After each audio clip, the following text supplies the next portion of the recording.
Now that we've done the sketch for our plan, we can commit more to the actual drawing. So this will help us planning and how our letters will go on there.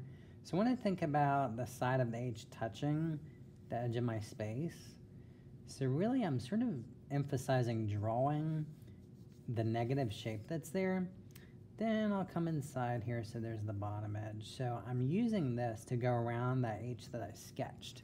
So I'm going to hold this up closer just to make sure we're seeing this. So I'm following along the line for the sketch. So that is my plan.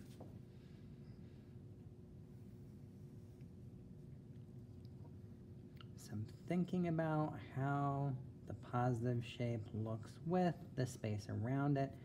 So the bottom edge of the H will go to the crease here, but then I will come up and I will draw that same shape that I did on the other side, touching the crease line there to complete the top of the H. This will come down, come in.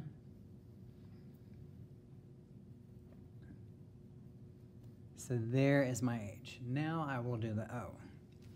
The O is a little tricky because inside of the O, you're actually going to have a negative shape as well. So here it touches the crease. So I'm going to stop there. Just in case you guys aren't seeing it, I'm going to draw a line onto the crease.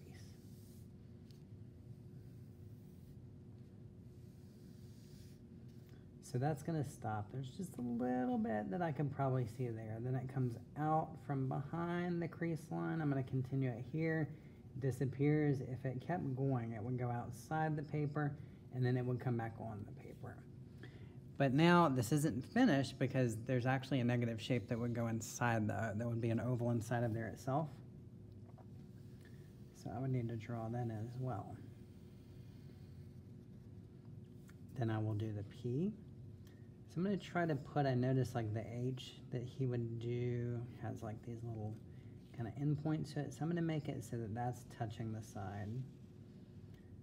This is coming down, this will touch the side. The same thing with the bottom part. And the P is a little bit like the O in that it has a negative shape inside of it as well. So I need to do it, almost looks like a D inside of there. So it's a whole shape like a D. So I've got my H, my O, and my P, now for my E. So I'm imagining that the E would go outside of the space a little bit. So it disappears over here, it would continue, it would come back in.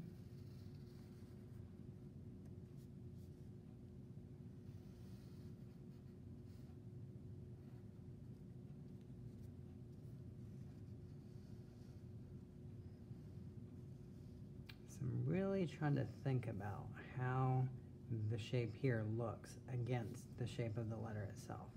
The positive part against the negative part.